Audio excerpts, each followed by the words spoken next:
بسم اللہ الرحمن الرحیم۔ حضرت حسین بن وخوخ رضی اللہ تعالیٰ عنہ فرماتے ہیں، جب حضرت طلحہ بن برا رضی اللہ تعالیٰ عنہما حضور صلی اللہ علیہ وسلم کی خدمت میں ملنے گئے تو وہ حضور صلی اللہ علیہ وسلم سے چمٹنے لگے اور آپ صلی اللہ علیہ وسلم کے پاؤں مبارک کا بوسہ دینے لگے اور عرض کیا، یا رسول اللہ، آپ صلی اللہ علیہ وسلم مجھے جو چاہے حکم دے، میں آپ صلی اللہ علیہ وسلم کے کسی حکم کی نافرمانی نہیں کروں گا۔ حضرت طلحہ رضی اللہ تعالیٰ عنہ نوعمر لڑکے تھے،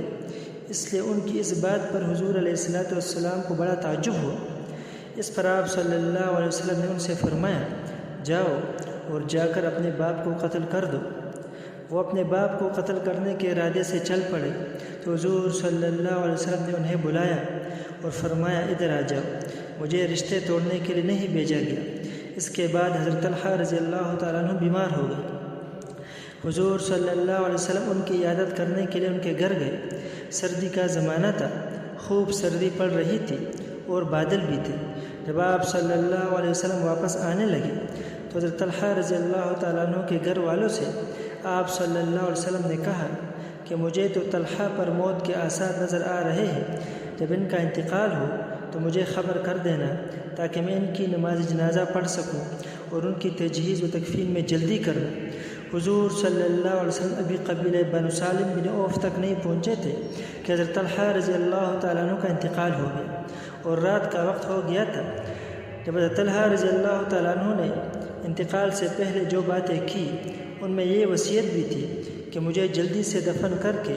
مجھے میرے رب کے پاس پہنچا دینا اور حضور صلی اللہ علیہ وسلم کو نہ بلانا، کیونکہ مجھے ڈر ہے کہ کہیں ایسا نہ ہو کہ حضور صلی اللہ علیہ وسلم میری وجہ سے رات کو ہی تشریف لائیں اور راستے میں یہودی حضور علیہ السلام کو کوئی تکلیف پہنچا دے۔ چنانچہ رات کو حضور علیہ السلام کو اطلاع دیے بغیر نماز جنازہ پڑھ کر ان کے گھر والوں نے ان کو دفنا دیا، اور صبح کو جب حضور صلی اللہ علیہ وسلم کو اس کی اطلاع ہوئی تو آپ علیہ السلام نے حضرت طلحہ رضی اللہ تعالیٰ عنہ کی قبر پر تشریف لے گئے اور آپ صلی اللہ علیہ وسلم ان کی قبر پر کھڑے ہو گئے، اور لوگ بھی آپ علیہ السلام کے ساتھ سب بنا کر کھڑے ہو گئے، اور آپ صلی اللہ علیہ وسلم نے دونوں ہاتھ اٹھا کر یہ دعا مانگی، اے اللہ، تیری ملاقات طلحہ رضی اللہ تعالیٰ عنہ سے اس حال میں ہو کہ تو اسے دیکھ کر ہنس رہا ہو اور وہ تجھے دیکھ کر ہنس رہا ہو۔